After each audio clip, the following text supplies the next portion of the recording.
Hello दोस्तों। Probability chapter के अंदर डाई से रिलेटेड क्वेश्चंस काफ़ी इंपॉर्टेंट होते हैं और डाई से रिलेटेड क्वेश्चंस आते हैं आपके एक डाई और दो डाई से रिलेटेड, यानी कि जब एक डाई को उछाला जाता है उससे रिलेटेड क्वेश्चंस और जब आपके दो डाइस को उछाला जाता है उससे रिलेटेड क्वेश्चंस।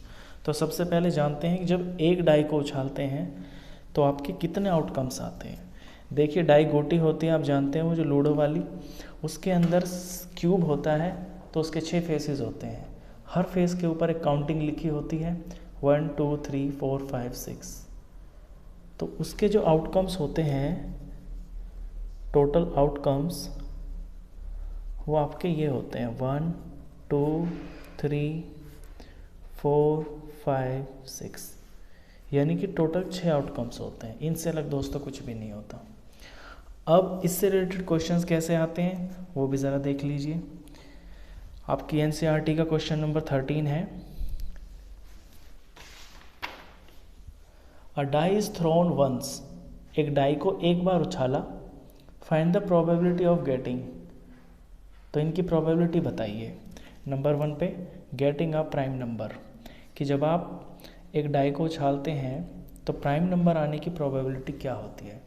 दोस्तों, सबसे पहले तो प्रोबेबिलिटी का फॉर्मूला लिखते हैं और वो फॉर्मूला होता है आपका favourable outcomes upon total number of outcomes.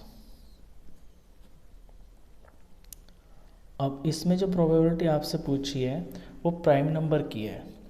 तो अपने इन 1 2 3 4 5 6 ये जो 6 आउटकम्स हैं, इनमें प्राइम नंबर देखिए कितने हैं। 2 आपका प्राइम नंबर है, 3 आपका प्राइम नंबर है, 5 आपका प्राइम नंबर है। तो इसमें आपके 3 फेवरेबल आउटकम्स हो गए और टोटल आउटकम्स कितने हैं 6। तो 3/6 यानी 1/2, ये आपकी प्रोबेबिलिटी हो गई। सेकेंड पे पूछता है, a number lying between 2 and 6, एक नंबर 2 and 6 के बीच में आना चाहिए, इसकी क्या प्रोबेबिलिटी है। तो 2 के और 6 के बीच में देखिए आप कितने नंबर हैं, 3 है, 4 है और 5 है। तो 3 फेवरेबल आउटकम्स हैं आपके, तो यानी कि 3/6, ये प्रोबेबिलिटी आपकी 1/2 हो गई।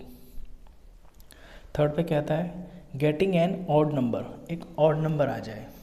तो इनमें ऑड नंबर क्या क्या हैं आपके, 1 है, 3 है और 5 है। तो यहाँ फेवरेबल आउटकम्स कितने हो गए 3 और टोटल आउटकम्स कितने हैं ये 6। तो ये प्रोबेबिलिटी आपकी 1/2 आ गई। तो इस तरह से एक डाई का क्वेश्चन आता है और उससे रिलेटेड बहुत सारे क्वेश्चंस, बहुत सारी प्रोबेबिलिटीज आपसे पूछ सकता है और इनका जवाब देना बड़ा सिंपल है, बहुत ही आसान है। अब क्वेश्चन आता है दो डाई से रिलेटेड। या तो दोस्तों दो डाई को एक साथ उछाला जाए या फिर एक ही डाई को 2 बार उछाला जाए, बात एक ही है। तो उसके जो आउटकम्स होते हैं वो कैसे निकलते हैं और उन्हें कैसे लिखा जाता है ये मैं आपको बताता हूँ। मान लीजिए ये आपकी एक डाई है, ये आपकी दूसरी डाई है, इन दोनों को उछाला तो कुछ इसके ऊपर आएगा, एक नंबर इसके ऊपर आएगा। तो जो एक आउटकम आएगा ना उसको जॉइंटली लिखा जाता है। जैसे कि इन दोनों को उछाला तो मैंने मान लिया मेरी पहली डाई के ऊपर भी 1 आ गया और दूसरी वाली डाई के ऊपर भी मेरा 1 आ गया। या ऐसा हो सकता है कि पहली पे 1 आ जाए और दूसरी पे 2 आ जाए, या पहली पे 1 आ जाए दूसरी पे 3 आ जाए, या पहली पे 1 आ जाए दूसरी पे 4 आ जाए, पहली पे 1 आ जाए दूसरी पे 5, पहली पे 1 आ जाए दूसरी पे 6। इस तरह से आउटकम हो सकते हैं।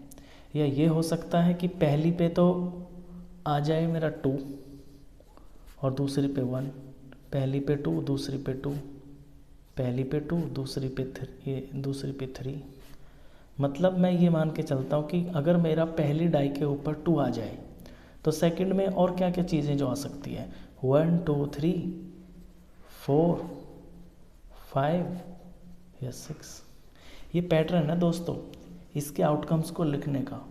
आप सबसे पहले 1 लिख लेना, उसके सेकंड जो डाई के हैं उनके आप 1 2 3 से लेके 6 लिख देना।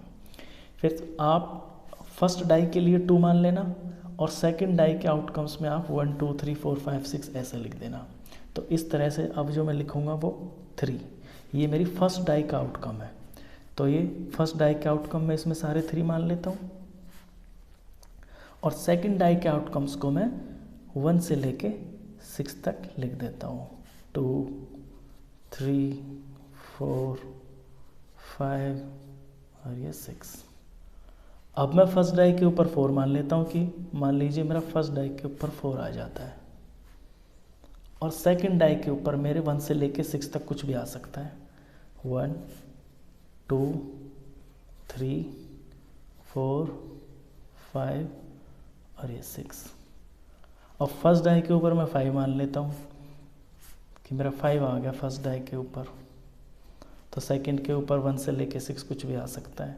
1 2 3 4 5 और ये मेरा 6।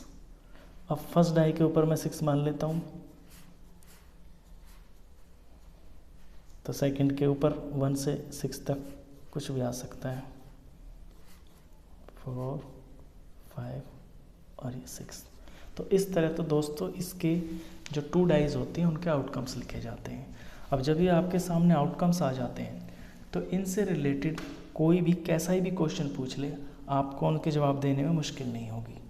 अब फॉर एग्जांपल आप ही की एनसीईआरटी की बुक का एक क्वेश्चन है, उसे करते हैं। Question number 24, a die is thrown twice. एक गोटी को 2 बार उछाला, तो what is the probability that. 2 बार उछालने का मतलब है जैसे एक ही गोटी है, उसे पहले उछाला तो ये आ गया पहला वाला आउटकम, उसे दोबारा उछाला तो आपका ये आगे वाला आ गया। अगर एक गोटी को 2 बार उछालते हैं तो भी यही आउटकम आते हैं, और दोनों गोटियों को एक साथ उछालते हैं एक बार तो भी आपके यही आउटकम आते हैं। अब क्वेश्चन कहता है कि प्रोबेबिलिटी बताइए कि 5 will not come up either time, कि 5 एक बार भी नहीं आएगा, इस बात की प्रोबेबिलिटी बताइए। दोस्तों सबसे पहले तो ये देखिए ये टोटल आउटकम्स हैं कितने आपके, 6 और ये 6, इन्हें गिनेंगे आप, ये टोटल आउटकम्स 36 है। तो इसमें कि 5 एक बार भी नहीं आएगा, तो फॉर्मूला आप जानते हैं। पहले तो लिखेंगे फेवरेबल आउटकम्स, और नीचे होता है आपका टोटल नंबर ऑफ आउटकम्स। ये एक क्वेश्चन में एक बार तो ज़रूर लिखना आपको, जैसे ये एक ही क्वेश्चन पेपर में आ गया, इसके 2 पॉइंट हैं, तो एक बार भी आप अगर फॉर्मूला लिख देंगे तो चल जाएगा। अब टोटल आउटकम्स तो इसमें 36 है। अब देखना ये है कि इन 36 में ऐसा कितनी बार है कि जहाँ पे 5 एक बार भी नहीं आया। तो फर्स्ट लाइन में देखिए, फर्स्ट लाइन में यहाँ 5 आ गया, तो आपका 5 बार 5 नहीं आया। यहाँ पे आपका एक बार 5 आ गया, बाकी में कहीं 5 नहीं है, तो 5 इसके अंदर है। इसके अंदर देखिए इसमें भी 5 है, इसके अंदर देखिए इसमें भी 5 ही हैं। इसके अंदर आपका 5 हर जगह पे आ रहा है क्योंकि ये लाइन ही 5 की है। इसमें 5 का आ रहा है आउटकम, इसमें देखिए इसमें आपके 5 है, इसमें 5 ऐसे आउटकम है आपके लास्ट लाइन में जहाँ पे आपका 5 नहीं आया। तो ये 5 आउटकम्स, इसके 5, इसके 5, इसके और इसके, ये आपके 25 आउटकम्स हो गए। ऐसे आपके 25 आउटकम्स हैं जहाँ 5 एक बार भी नहीं आ रहा। जैसे इसमें 5 नहीं है, इसमें 5 नहीं है, इसमें 5 नहीं है, तो ये 25 है। तो आपकी प्रोबेबिलिटी हो जाती है 25/36। आगे ये कट नहीं रहा, तो यही आपका फाइनल आंसर है। सेकेंड पार्ट में पूछता है 5